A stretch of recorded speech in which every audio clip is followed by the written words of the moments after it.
He understood that the task of molding the incoherent and dizzying stuff that dreams are made of is the most difficult work a man can undertake.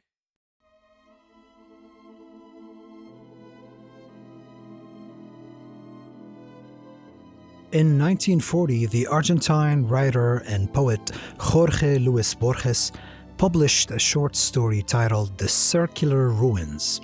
In this film essay, we follow its dream logic into discussions that spans ancient theology, philosophy, virtual reality, and the science of simulation.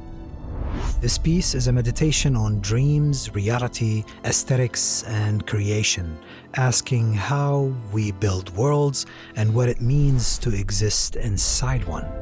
All that we see or seem is but a dream within a dream. Sigmund Freud launched the scientific study of dreams in 1900 with his book The Interpretation of Dreams, calling them The Royal Road to the Unconscious. disguised expressions of wishes and conflicts where the dream you remember can hide deeper meanings tied to desire, fear, hopes, or tension. While groundbreaking for psychology, much of Freud's symbolism has been criticized or refined. Fascinating insights. Modern neuroscience treats dreams as natural brain activities. They occur across sleep, but vivid dreaming is strongly linked to REM sleep. REM is short for rapid eye movement, named for the fast movement of the eye beneath closed eyelids. In REM, the brain is highly active, closer to wakefulness than to deep sleep, while the body is largely paralyzed to prevent acting out during sleep. One leading explanation for dreaming here is called activation synthesis. In this theory, the brain generates spontaneous internal signals during sleep, and higher brain systems stitch those signals into images and stories. What do we absolutely know? Dreams are not supernatural. There's zero credible evidence for precognition, future predictions, or mystical revelations. Claims like these usually come from confirmation biases and cultural storytelling, not from actual scientific data. We are such stuff as dreams are made on, and our little life is rounded with a sleep. And still, dreams matter to us far beyond the lab or any explanation. Poets, novelists, filmmakers, and songwriters return to them endlessly. We even use the word dream as a name for our hopes, private hopes, and public ones, the kind politicians build speeches around. Dreams are where the impossible gets to audition as possible. Why do we dream? In short, sleeps help memory and learning, and dreams may reflect that kind of sorting and strengthening. Dreams also track emotions: fear, grief, desire, shame, wonder. Some researchers think dreaming helps us rehearse threats or social situations. There is a story often told about how Thomas Edison used short naps to catch ideas in that half-dream state. How do you know that? Supposedly, he would sit down holding a small metal ball in his hand, sometimes over a metal tray. As he drifted towards sleep, his grip would loosen, the ball would drop, and the sound would wake him up.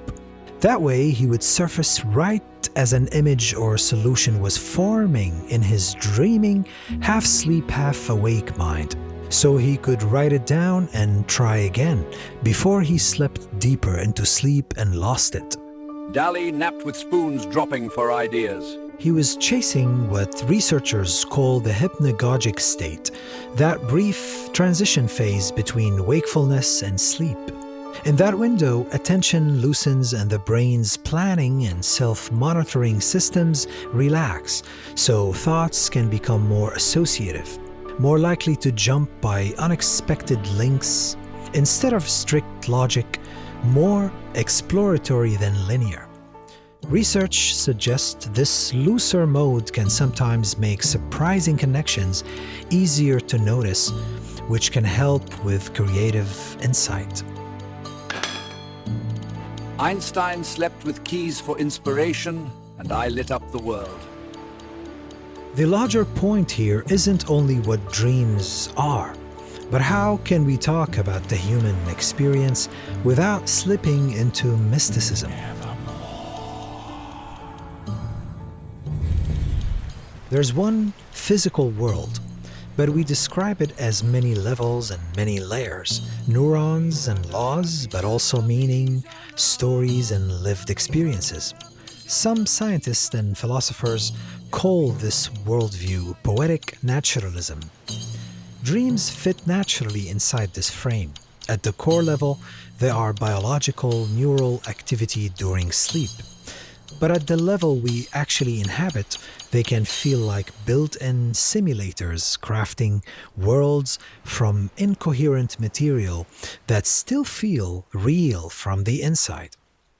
Borges harnesses that to probe a sharp question.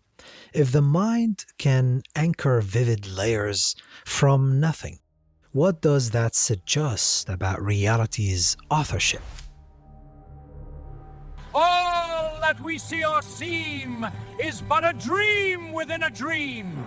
It's the same curiosity that haunts simulation theory and virtual reality's evolution, where pixels and code might one day nest experiences that feel indistinguishable from reality, forcing us to ask what real even means.